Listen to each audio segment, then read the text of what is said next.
While in the early days on the Switch RPGs were a pretty scarce commodity, over the years the ranks have grown considerably. Of course, more games out there in the genre space make for more competition, so titles that perhaps could have managed to limp by early on are now pretty easy to decide to pass on since there are so many better options out there.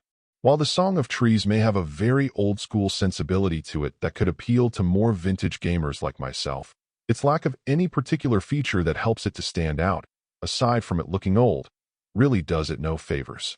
Played as a dungeon crawler that feels like it could have been inspired by games I played on my PC in the early DOS days, though looking a little more refined at least, this is a pretty straightforward affair.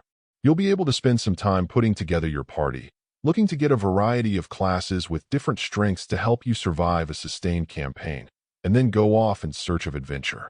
Moving through the overworld, you'll be able to see landmarks as well as enemies waiting for you, then engage them in pretty typical turn-based combat, working through your party and each enemy, then going back to the beginning of the batting order until it's all done with.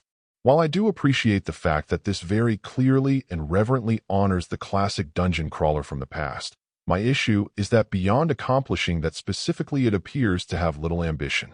As primitive as some games may have looked and sounded in those earlier days, that isn't to say there weren't some bangers even back then in their own right.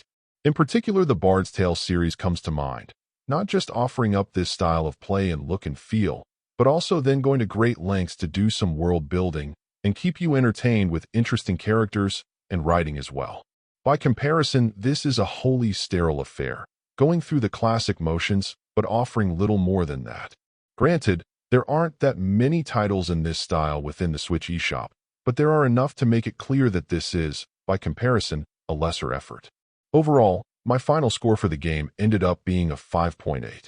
And if you're interested in picking it up, it's currently available on the Switch eShop for $19.99. Thank you for taking the time to listen to this review.